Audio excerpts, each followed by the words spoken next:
"We can split up if you want, but I want to stay with our son," John said firmly after scolding me. He seemed satisfied as he took a deep breath. As I thought about how to respond, our son, who had been standing by, stepped forward. "Dad, if you don't know, let me tell you," he said, pointing at his father's mistress. Our son's words made me smile mischievously. "My name's Jennifer. I'm 42 years old and work as a freelance artist. I've been married for 15 years and have an 8th grade son. Since we got married, John has struggled to hold down a job. So I've been the main breadwinner, juggling work, household chores, and raising our child. I've had to work from home because John's jobs were unstable, leaving me to care for our son. It was tough at first, but now I have a stable income from illustrating educational materials, thanks to referrals from previous clients. With David getting older, I can work from home and go out for projects a few times a week. So the 3 of us are living together peacefully, but there's something on my mind about John. Despite my steady income, he doesn't seem motivated to find a new job and seems lost. I'm concerned about him being 44 and not having a clear direction. He rarely works full-time, so he should have free time, but he doesn't help much around the house or with our son David. This has been the pattern since we got married, so I've stopped expecting much from him. He doesn't seem interested in David, who's going through tough teenage years, which bothers me. David isn't very talkative, but he sometimes helps with chores without me asking. Maybe he's learned from seeing me manage work and chores since he was young. David has matured a lot, but John hasn't. Lately, John's been coming home late more often, adding to my unease and frustration. It's natural to feel suspicious. Even on days when he's not supposed to work, he claims to have work-related reasons to leave. But I doubt he's secretly job hunting without telling us. There are some things that make me feel suspicious. Recently, John hasn't been spending much time looking after David. He's taken a sudden interest in driving him to and from his basketball club, even though David is just in 8th grade. We have a rule in our household to always drop off and pick up due to safety concerns in today's world. I've always had to fit this around my work schedule, but John started offering to do it lately. While I appreciate the help, something didn't sit right with me. My suspicion grew when I happened to pass by the basketball club one day.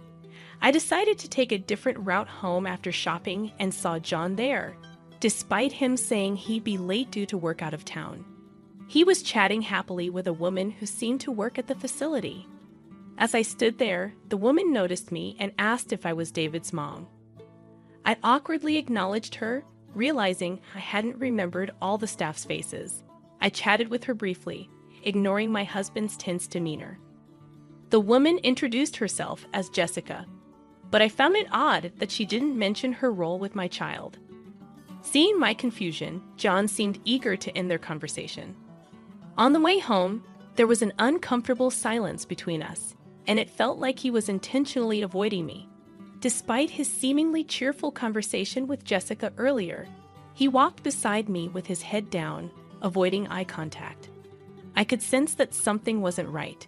His recent late returns, sudden interest in doing drop-offs and pickups, and strange behavior after being seen with Jessica made me suspect that there was more to their relationship. Could he be having an affair with her? Deep down, I had felt a shift ever since he started taking over the transportation duties. He had become distant from me. That day, when our son returned from the basketball club, I casually asked about his father's behavior, but all I got was a dismissive, "I don't know." It seemed our son was frustrated with his dad's insistence on driving him every day. Forcing our reluctant son to go along with it didn't sit well with me. I had been harboring suspicions for a while now, and it seemed they were about to be confirmed. I was just passing by, so I thought I'd drop in. "David, how are you feeling?" Jessica said as she entered our home. "Thank you for coming all this way, Jessica." "Now please, have some coffee," I replied politely. Jessica, whom I hadn't suspected of being involved with my husband, started finding reasons to visit our home more frequently. She would mention our son occasionally, but it was clear her real motive was something else. Her visits always coincided with the times my husband was home, never when my son or I were alone. Watching them chat cheerfully in the living room confirmed my suspicions of John's infidelity. About a month after I first noticed his odd behavior, he began coming home later and later, sometimes disappearing for days at a time. When I confronted him about sneaking in late one night, he joked about it, but his reaction changed when I mentioned cheating. He snapped at me, telling me to mind my own business and focus on my work. His irritation was evident as he stormed out of the room. I was angry that he acted as if he was doing everything when, in reality, he left all the housework and parenting to me. "What's wrong, Mom?" David, who had been witnessing our arguments, spoke up unexpectedly. "Oh, it's nothing. Why are you still awake?" I deflected, but David seemed hesitant before finally opening up about his suspicions regarding Jessica, whom he believed might be involved with his father. He found her clingy and irritating, especially since she would come to our house uninvited. It was a relief to know that I wasn't alone in disliking her presence, but the situation was far from resolved. When I returned home from a client meeting, I heard laughter coming from the living room. It was John and Jessica. David must have stayed in his room as he didn't join them.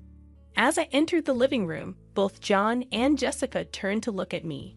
John appeared uncomfortable as usual, while Jessica greeted me with a confident smile. "Welcome back, David's mom," Jessica greeted me as I bumped into John, who then invited me inside.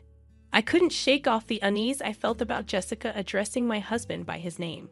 "Oh, we seem to run into each other often, don't we? Isn't work keeping you busy?" I retorted with a touch of sarcasm. Jessica replied with a smug expression. "Well, part of my job involves visiting homes." I wanted to lash out at her for being so presumptuous. "What part of your job involves critiquing people's homes?" I wanted to ask, but I held my tongue. Instead, she commented on the cozy atmosphere of our house, insinuating that it wasn't kept very clean. Her sly grin made it clear she was enjoying pointing out my shortcomings. My husband didn't defend me. Instead, he chuckled along with Jessica, even adding that I should do better with the housework since I'm always home. It frustrated me that I was the only one being mocked.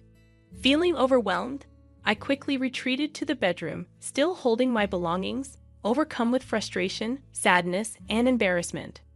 I worried that Jessica might replace me in my family eventually. If she wasn't involved with my son's basketball team, I might have confronted her. But I hesitated for my son's sake. Despite my concerns, my husband and Jessica continued their rendezvous, openly displaying their relationship while I remained silent. People told me they often met under the guise of discussing our son's education. Determined to uncover the truth, I searched for evidence during my husband's absences and discovered plenty of proof of his infidelity. Despite his claims that we couldn't afford gifts for birthdays or anniversaries, I found receipts for motel stays, lavish dinners, and expensive jewelry in his coat pocket. I even found receipts for places he said were too expensive for us to visit. It pained me to think he spent money on his mistress, but not on his wife.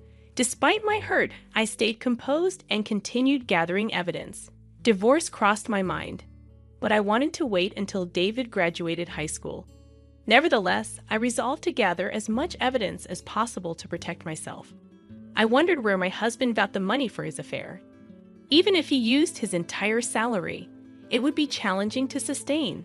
Lost in thought, I suddenly remembered our college fund account for David. A wave of dread washed over me as I checked its transactions, revealing large withdrawals over the past few months. I had opened the savings account specifically to secure my son's education funds just in case. It had been a while since I last checked it, and I was shocked to discover that the balance had significantly decreased. Despite meticulously managing our credit card usage and monthly bills, I had neglected to monitor the savings account regularly. The realization hit me hard, and I struggled to steady my trembling hands. The money he spent on his affair came from the savings I had diligently set aside for our son. At that moment, I no longer cared who he was having an affair with. What I couldn't forgive was that he had used the money meant for our child's future for his own selfish desires.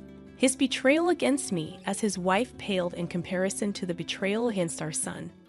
Suppressing my boiling anger, I resolved to continue pretending that everything was normal. I didn't want our son, who was at such an impressionable age, to catch on.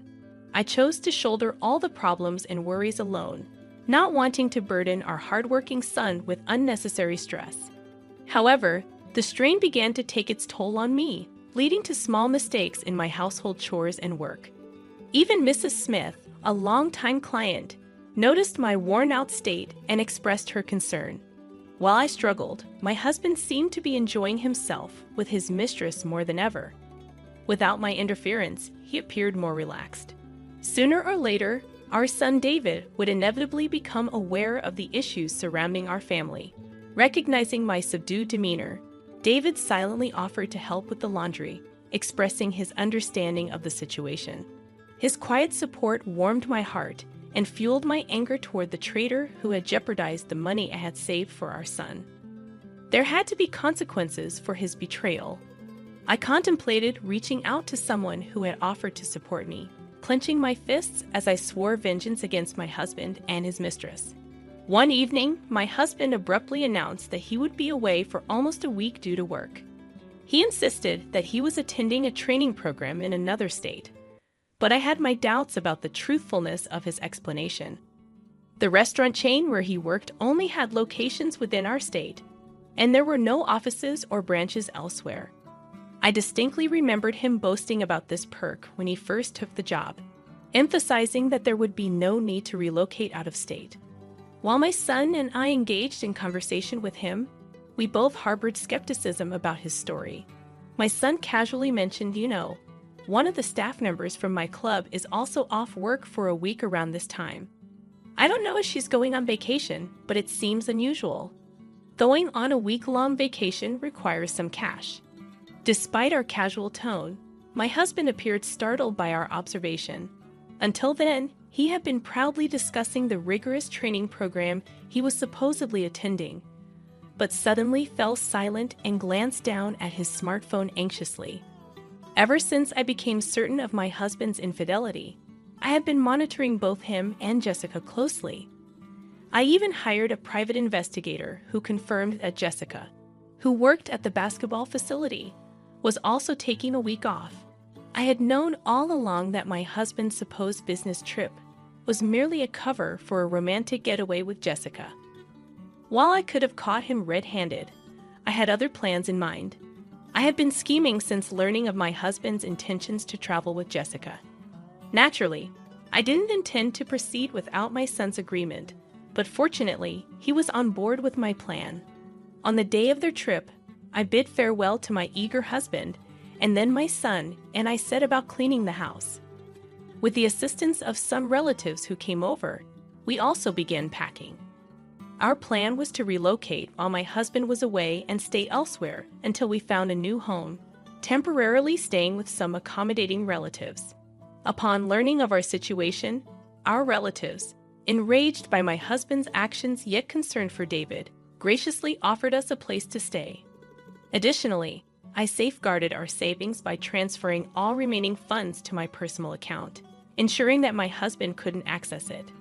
As we made preparations, I noticed my husband's belongings were still in the house as we prepared to leave.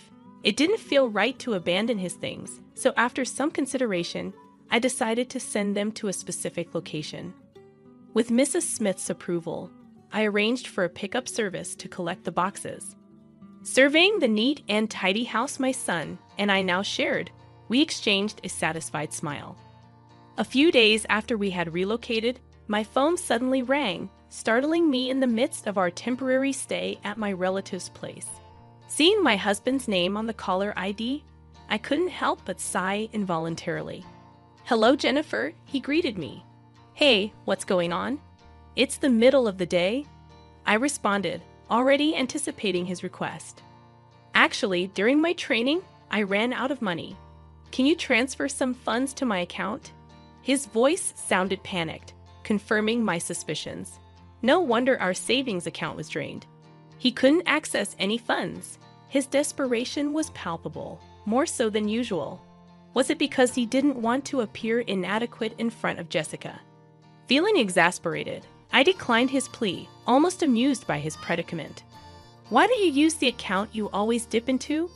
There should still be plenty left, I suggested with a smirk. After a brief silence, he erupted into angry shouts. Are you okay with me being broke? He yelled, but I refused to entertain his outburst. Your training will be over soon.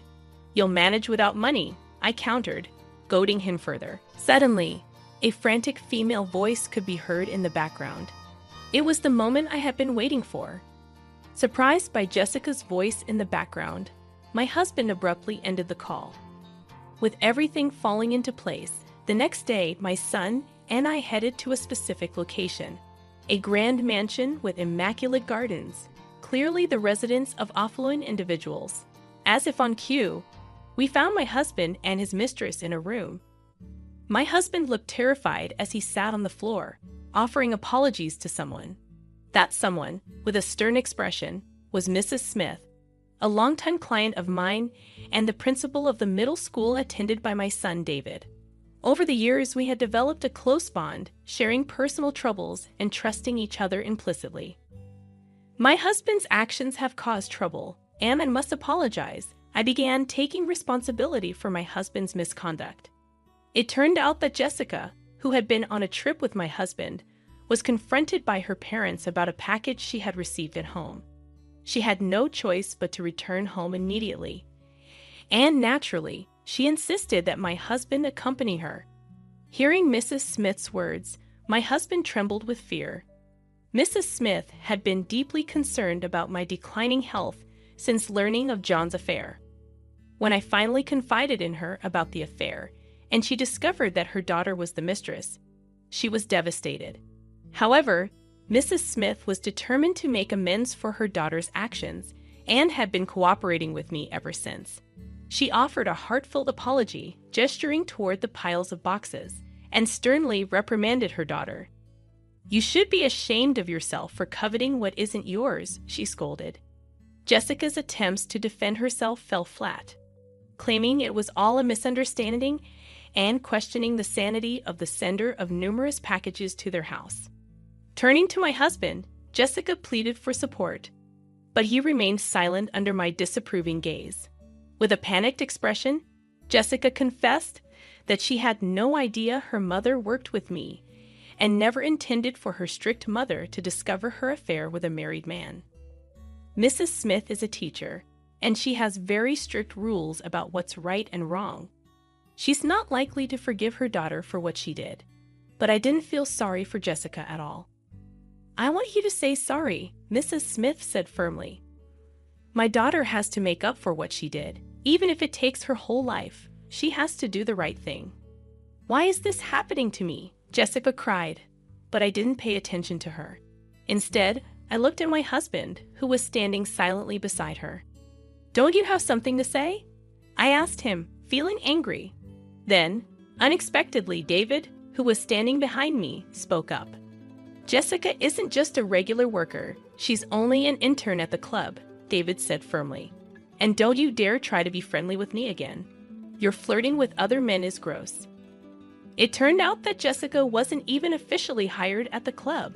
My husband always thought Jessica was very skilled and passionate about working with students, which I found funny. It turned out they both had secrets. Seeing Jessica's shocked face, I decided to give her some advice before I left. Did you know that I pay for everything? The rent, our living expenses, and even David's school fees. I told her. John has been doing odd jobs for years, but you wouldn't know that. Hey, hold on a minute. John tried to interrupt, but it was too late. Jessica was so surprised by what I said that she collapsed on the spot.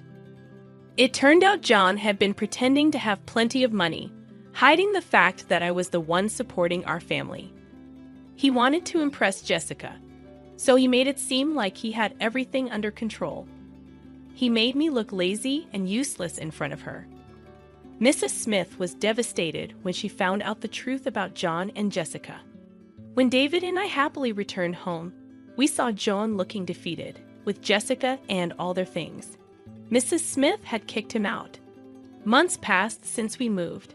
Following Mrs. Smith's advice, I hired a good lawyer to handle my divorce. Everything went smoothly, and I felt relieved. I even found out that the savings I had put aside for David's education could be used as child support. As for Jessica, rumors spread quickly at the basketball club about her affair with a parent. She lost her job and tried to get help from her parents, but Mrs. Smith wasn't willing to help. Jessica ended up alone and confused. She left John because he didn't have any money, and now he's trying to make things right. But David and I aren't interested. Mrs. Smith felt guilty for what her daughter did to our family. I reassured her and thanked her for helping me find a new job. Life has been good with just David and me, and I'm proud to be David's mom. David's simple words brought tears to my eyes. I want to keep working as an illustrator, but most importantly, I want to be the best mom I can be for David.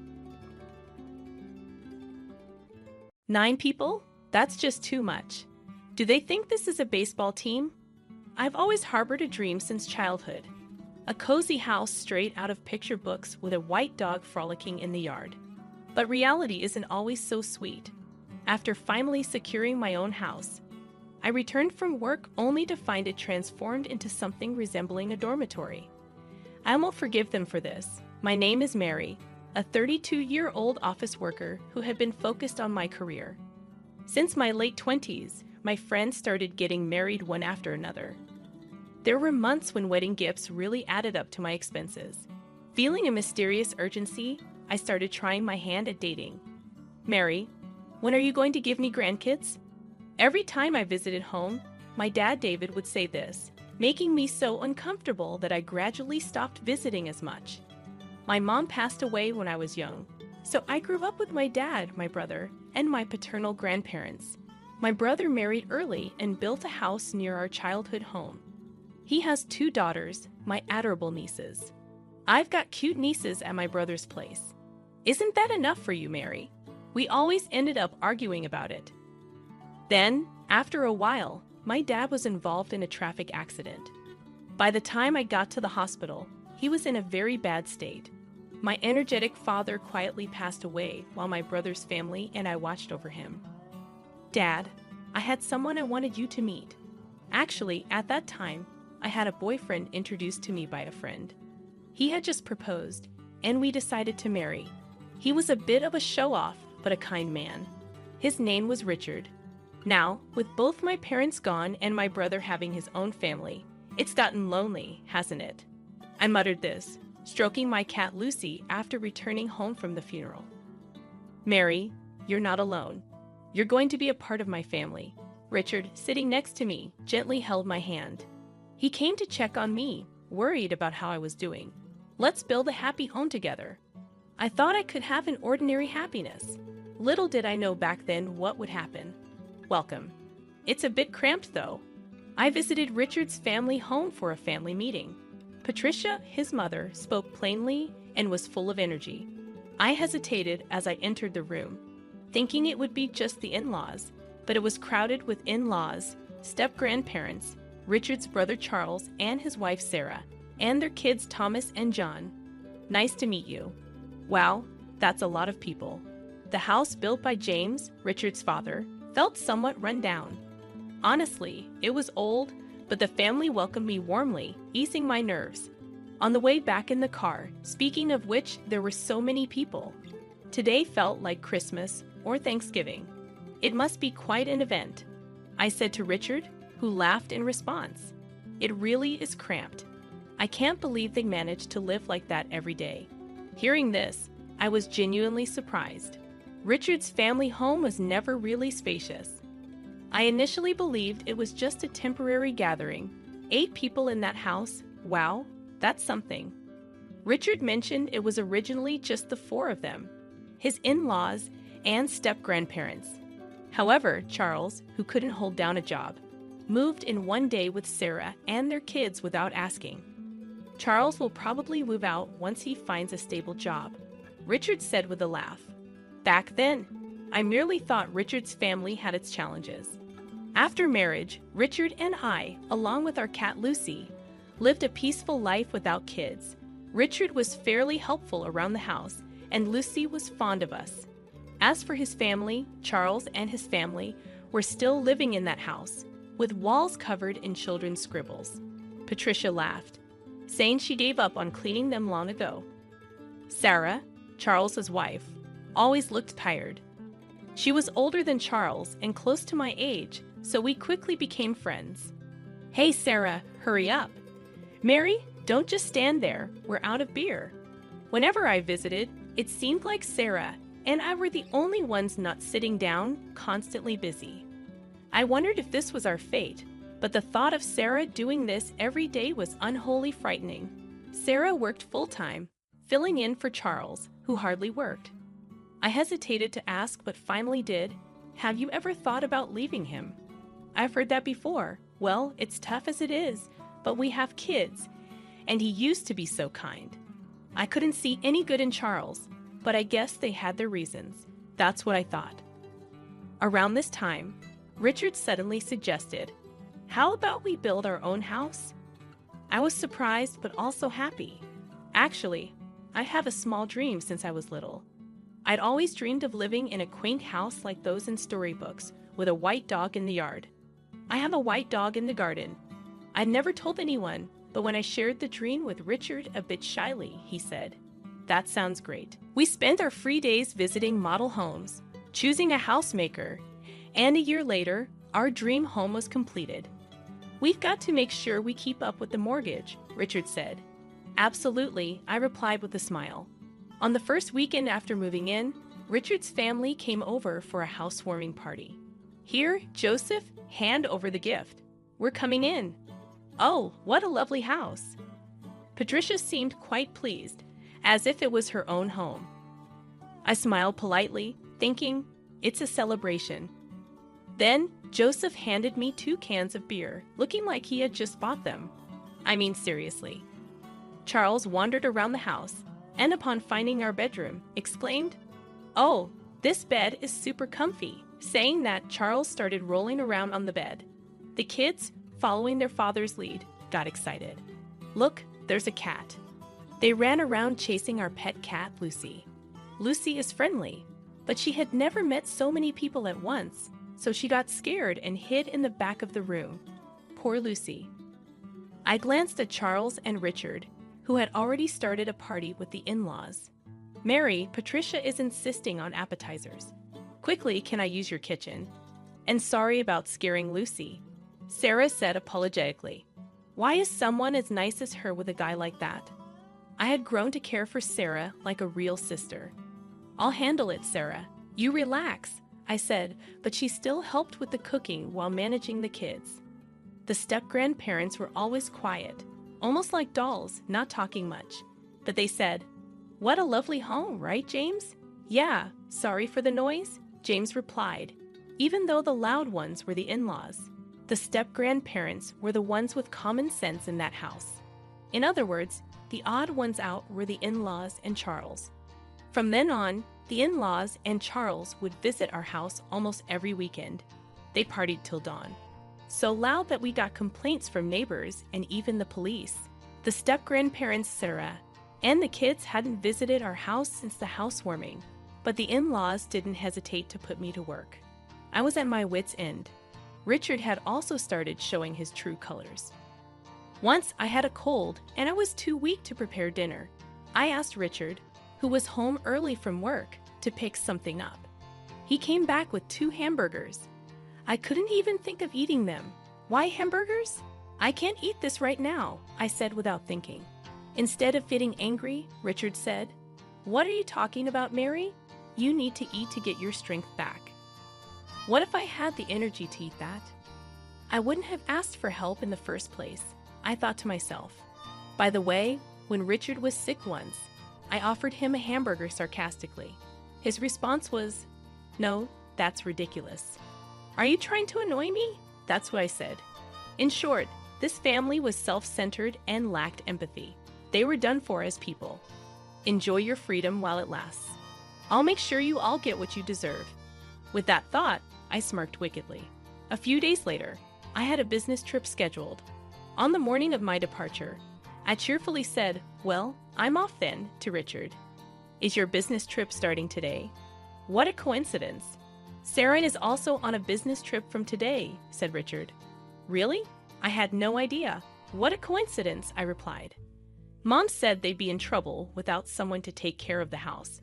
Richard laughed mockingly, making me think, what a jerk. I was occupied during my time away from home, and days flew by quickly. Before I knew it, a considerable amount of time had passed. A major typhoon hit, prompting me to contact Richard. "We're fine, but the family home had some serious leaks," he replied. Thinking of the old family home, I found it understandable. The day I returned home arrived. As I walked from the nearest bus stop to my house, I heard loud, unrefined laughter echoing in the residential area. Is someone having a barbecue in their yard? I wondered, as the noise was that loud. This will surely attract complaints from the neighbors. But wait, what? I was shocked. The unmistakable loud voices were coming from my house. As I cautiously opened the door, I found many bags in the entrance, and the walls were covered in graffiti. Stunned, I was at a loss for words. "Hey, Mary, welcome back," a drunken Richard greeted me, frustrated by his insensitivity. I entered the living room to find equally drunk in-laws and Charles, with Sarah making appetizers for them in the kitchen. The step-grandparents were quiet as usual, and the kids were happily drawing on the living room walls. Then there was another young woman I didn't know. Overwhelmed by everything, I felt my mind about to snap. "What is all this?" I asked Richard calmly, trying not to get emotional.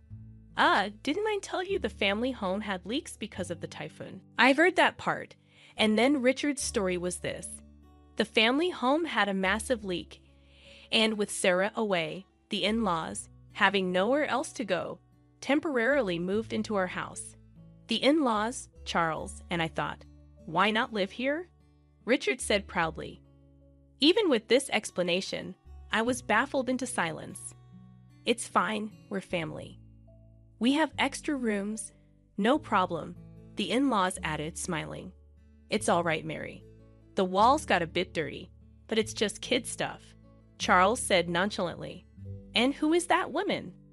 I asked about the woman lounging on the sofa, fiddling with her phone.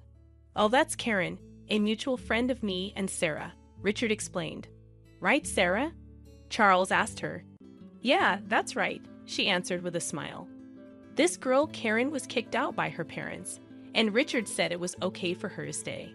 "Thanks in advance," the not-so-bright-looking girl replied, leaving me utterly confused. In our once spacious living room, there were 9 adults and 2 children. The room was a mess, with walls covered in scribbles, making it look nothing like a new house. The family was loud like a dormitory. I couldn't help but lose my temper. Seriously, 9 people is too many. Are you guys planning to start a baseball team or what? Then I realized something. Hey, where's Lucy, our pet cat? Lucy was nowhere to be found. When I asked Richard and the others, they all claimed ignorance.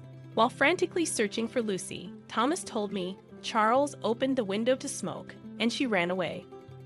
Charles glared at the boy as if he had said something he shouldn't have. "What were you thinking?" "I told you to be careful with the windows," I said, near tears. Richard, looking annoyed, said, "Oh, come on. It's just a cat. We can get another one." "What's with you? If you're unhappy, we can just get divorced, you know." He said it with such a disdainful face. "You just said divorce?" I asked. "Yeah, I did. I might consider not doing it if you apologize to us." Richard, along with the in-laws and Charles, seemed confident that I wouldn't go through with a divorce. I replied, "Oh, really? Well, then here, write this." I slammed down the divorce papers I had prepared. My section was already filled out. I fetched my pre-packed bags from my room. "Dee, why haven't you written it yet?" "I'm busy, you know," I said coolly to Richard. They were all shocked by my preparedness. Angry, Patricia said, "Richard, divorce this woman already. We've built the house, so she's useless now." Patricia said that, realizing too late. Richard said, right, Mary. You'll regret divorcing me." But I had no regrets. "What are you talking about? You're the one who's going to struggle." Just write the divorce papers. Once Richard finished writing, I snatched the papers and put them in my bag. Then, I went to Charles and said, "Here, you need to write this too," handing him the divorce papers. He laughed. "What? When did I marry you?" Looking at the filed and wife section, Charles said, "Hey, Sarah, this is..." Sarah coldly stared at Charles and said, "I'm divorcing you right now." To which Charles exclaimed, "Sarah, bite the hand that feeds you, huh?" Joseph was talking nonsense. From my perspective, Sarah had been living like a slave in her in-laws' house. The money she earned was mostly taken by Charles, leaving only a little for living expenses. The money let Charles do whatever he wanted. And the not-so-bright girl in front of me, she was Charles's mistress. "Mary, I think my husband is cheating on me." Sarah had confided in me just before Richard suggested building a house. Sarah had been enduring it all for the sake of her children. But recently, Charles had even started selling Sarah's belongings and the kids' toys for his own gain. She had reached her limit. Then, Sarah told me a story. After hearing Sarah's story, I was furious. From that day, Sarah and I started planning our divorces. Sarah gathered thorough evidence of the affair. Her recent business trip was a lie. We met halfway to look for a new place to live. Like me, Sarah's parents had passed away, and she had no relatives to turn to. However, a close friend offered her a job at their shop in another state. It was a good location, and our preparations went smoothly. All that was left was to present the divorce papers. I wanted to get some people out of that hellish house. Sarah had made up her mind and was incredibly strong. She had a strong core, but had been used by her in-laws like she was brainwashed. Thinking it would look suspicious to return together, Sarah went back first. She soon contacted me, informing me about the takeover of my house and Charles's brazen mistress moving in. All our conversations and actions until then were a performance. Knowing what was going on, I told Sarah, "We're not living in that house anymore. Let the kids draw on the walls all they want." That's what I told him. Charles, thinking he could now openly live with his mistress, happily signed the divorce papers. "Let's go, Sarah, James, and everyone." The step-grandparents stood up and followed Sarah and her children to the door. Living with people like you, I had given up on life, but Sarah opened my eyes. "Do as you please now," James said, glaring at the family, and left with his great-grandchildren. The in-laws had been taking money from the step-grandparents' pensions. They were truly awful people. "Well then, take care," we said as we left like a storm. "You'll regret this." The family laughed as we left, but we ignored them. Months later, Richard contacted me. Oh, I forgot to block him. I could guess the content of the call, so I answered, "Mary, come back." Richard sounded desperate. I barely contained my laughter. "Come back? We're strangers now," I replied calmly. "Let me talk, Mary. What do you mean? Why aren't you paying the mortgage?" Patricia's voice came through, probably snatching the phone from Richard. "What are you talking about? I have no idea." I played dumb, while Patricia sounded frustrated. Apparently, the house's mortgage had already fallen behind. Last month, when I pressed Richard, he claimed I hadn't been paying the mortgage. What an inconvenience! While I remained silent, Patricia kept talking like a machine gun. "First of all, this house. You guys had a combined income of $755,000, right? We could have built a better house. We built this as a new home, but it's not what we expected. Originally, they had planned to take over the house. Sarah had informed me of their discussions. Yes, that's true. But with Richard's $30,000 salary, the bank wouldn't lend us more. If we had taken a joint mortgage, maybe we could have gotten a better house." Hearing this, Richard lied. I could hear Richard and Patricia arguing on the phone. I ignored them, ended the call, and finally blocked his number. Richard had a pretentious personality. He always wanted to impress others, especially outside his family. When he suggested building a house, I already had divorce in mind. I told him a friend's husband got a mortgage on his own. How cool is that? I heard these stories like a spell. Richard, wanting to show off, opted for a solo mortgage, I had to hold back my laughter. He probably didn't tell his family because he was afraid of them knowing the truth, but I didn't care. The house was built to Richard's taste. I had no attachment to it anymore. Richard hadn't cheated, but there were no alimony or penalties in our divorce. So to spite him, I left him with the mortgage debt as my revenge, let him suffer, and I was able to rescue Sarah, whom I cared for like a sister, from that house. That was my main goal. Later, they couldn't pay the mortgage, and the new house was repossessed. But it was a mess inside, with scribbles everywhere and walls yellowed by cigarette smoke from Charles and his mistress. It didn't look like a recently built house. Richard had to rent a cheap apartment, and Joseph and Patricia ended up moving in with him. They'll probably never leave him alone like parasites. I don't care. They're strangers to me now. The only good thing about my former in-laws was that the children weren't affected.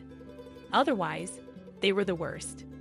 Sarah, as Charles's ex-wife, successfully claimed alimony through a lawyer.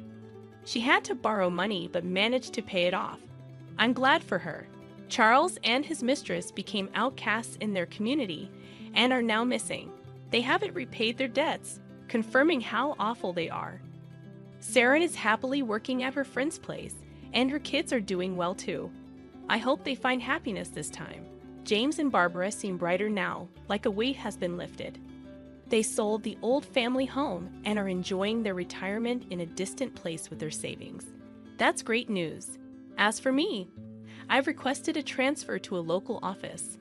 I was reunited with Lucy, my cat, thanks to social media. Someone in the neighborhood have found and taken care of her. It's good she's friendly now. I live alone in my late father's house with my brother's approval. I'm saving to build my dream house, and someday I hope to introduce someone special at my father's grave. Today, I'm working hard towards that goal.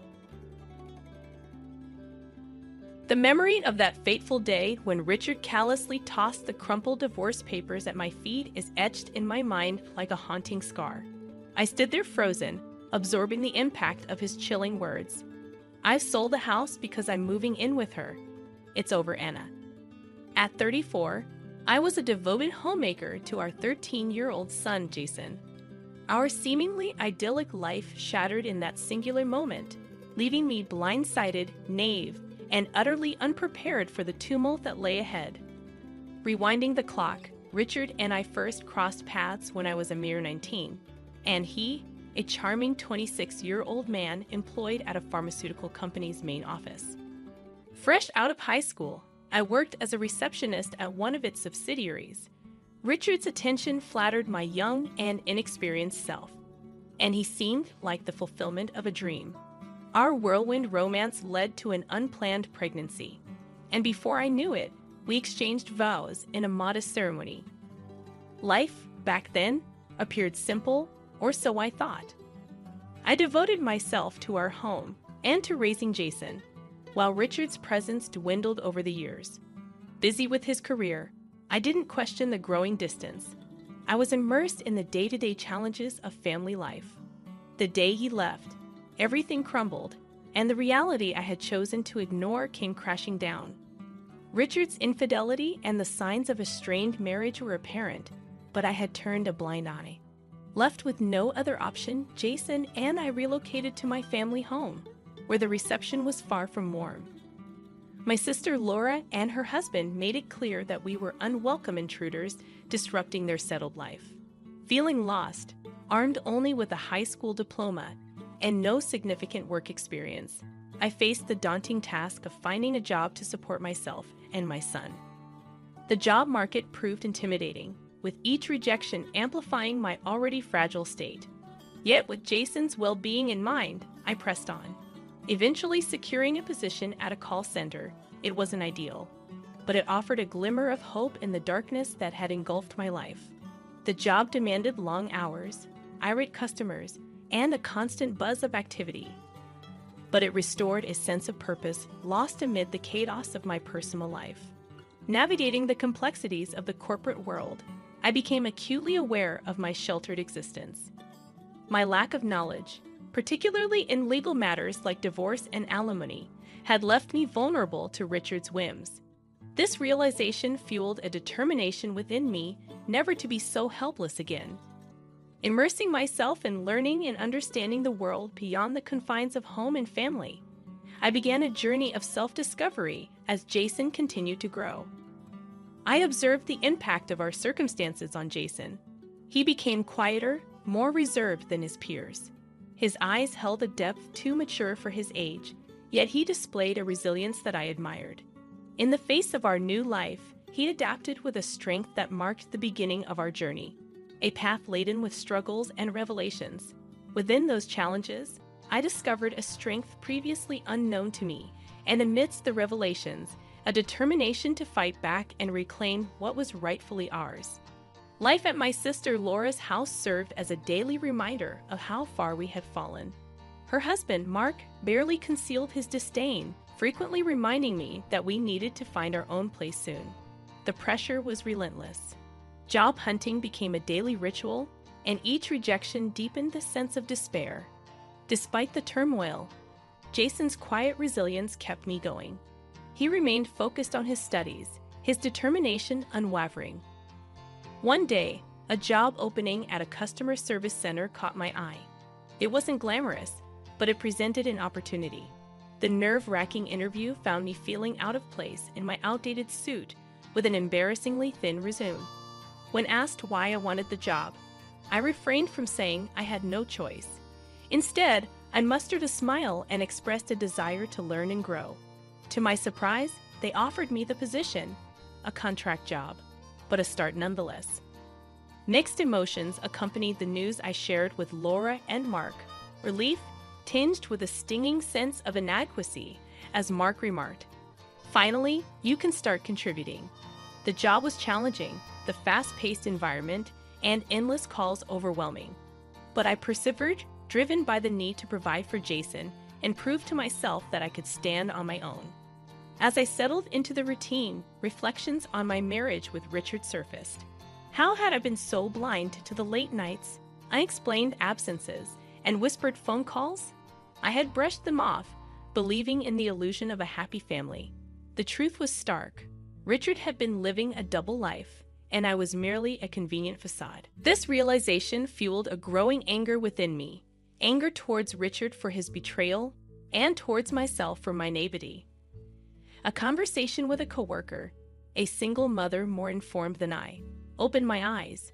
She questioned whether I had received any alimony or child support, making me realize how much I didn't know and how unprepared I was for the real world. Determined to make things right, I began to educate myself, delving into books and online resources on divorce and family law. The more I learned, the more I understood the extent of Richard's manipulation. Then, a call from Jason's school changed everything.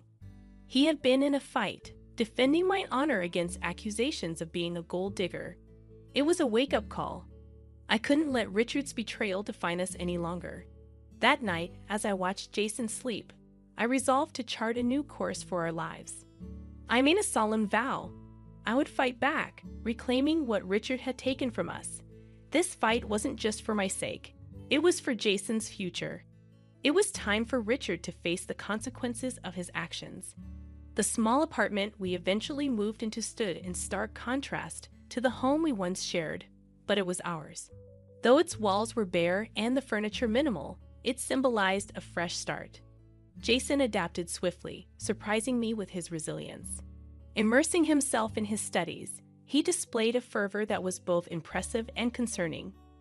"I want to do well, Mom, for us," he'd say, his determination shining through his words. Meanwhile, I had been working at the call center for a year, and while the job remained demanding, I grew more confident and adept at handling its challenges. It was a small but constant reminder that I was more than Richard's discarded wife. One evening during dinner, Jason looked up from his plate and asked, "Mom, do you ever think about Dad?" The question caught me off guard, as Richard was a subject we rarely touched upon. "Sometimes," I admitted, "but not in the way you might think. I think about what he did to us, how he left us with nothing." Jason's eyes darkened, and he expressed his hatred for his father, adamant that Richard shouldn't walk away without consequences. His words resonated with the anger and sense of injustice simmering within me. "You're right," I replied, my voice steady. "He shouldn't get away with it." Over the next few weeks, I delved deeper into researching divorce and family law, learning about alimony, child support, and the legal avenues available for redress.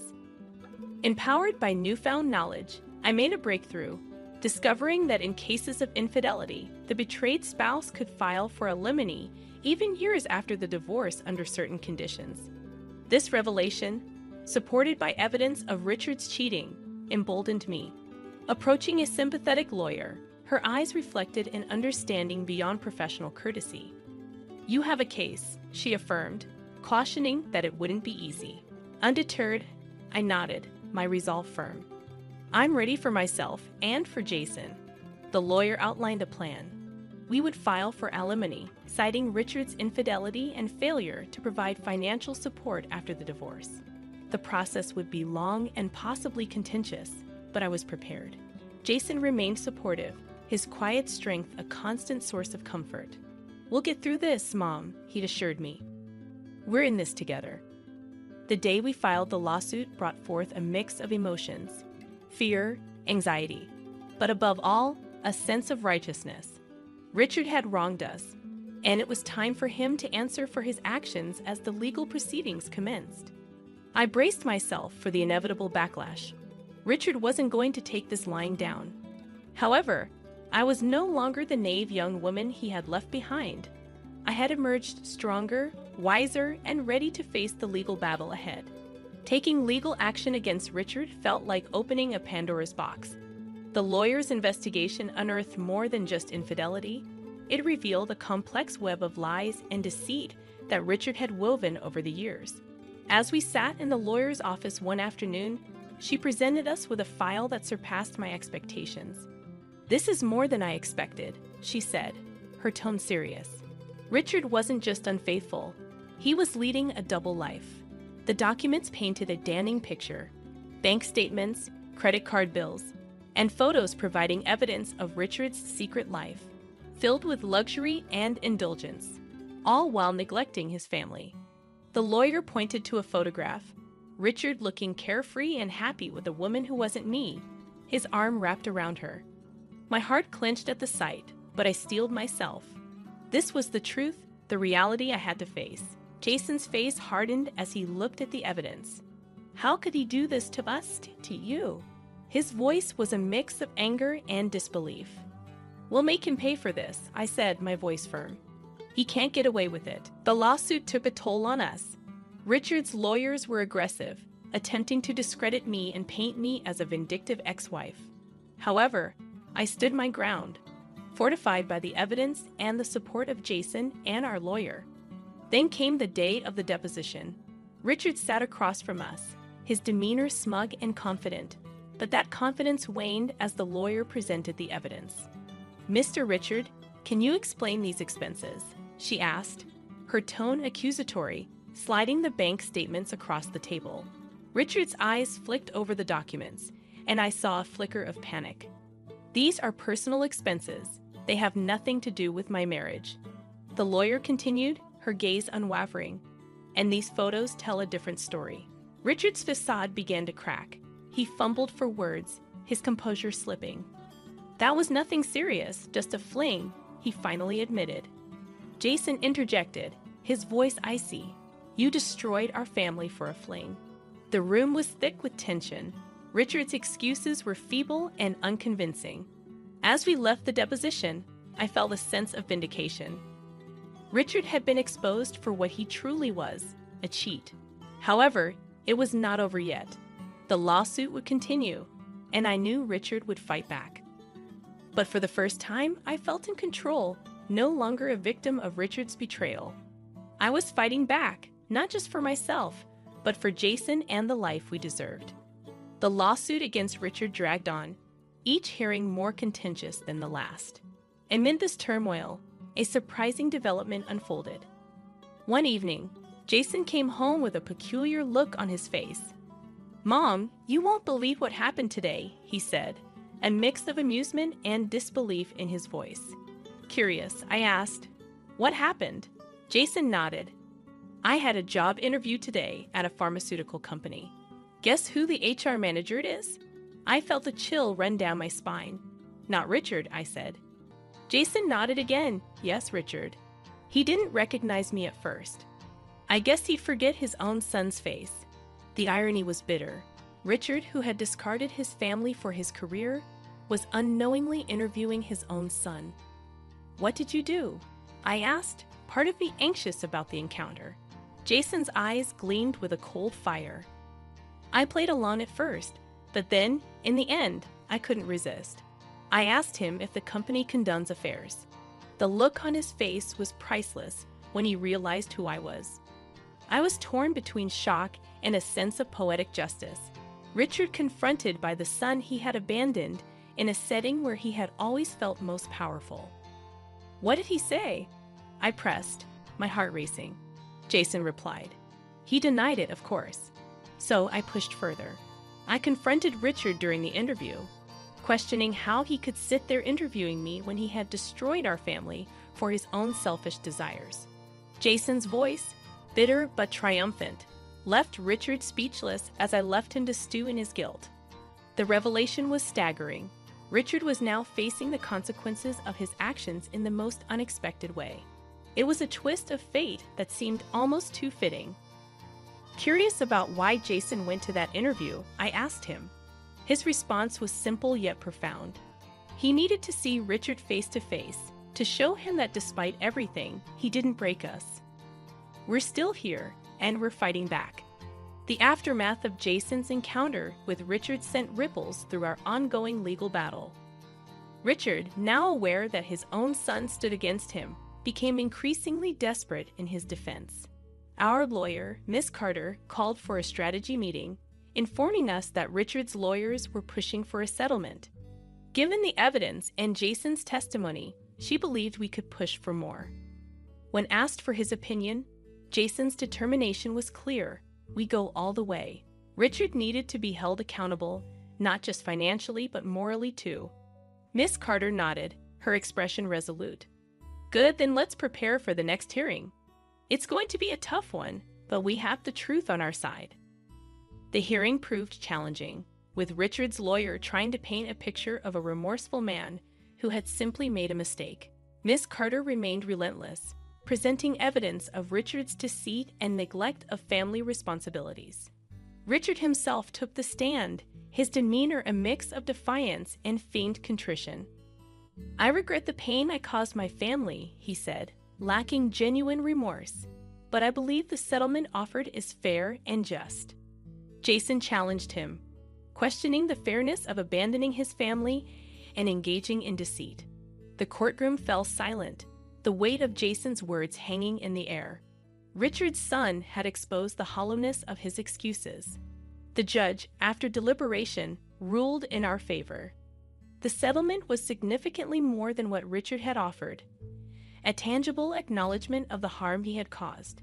Leaving the courthouse, a sense of vindication filled me. It wasn't just about the money. It was about justice, about holding Richard accountable for his actions. "We did it, Mom," Jason said, a hint of a smile on his lips. We finally made him pay. The legal victory over Richard was more than just a win in court. It was a reclaiming of our dignity and a step towards healing. However, the story didn't end there. The consequences of Richard's actions began to unravel his life, both professionally and personally. A few weeks after the trial, I received a call from an old acquaintance working at the same pharmaceutical company as Richard. "Anna, have you heard about Richard?" she asked, her voice tinged with shock and gossip.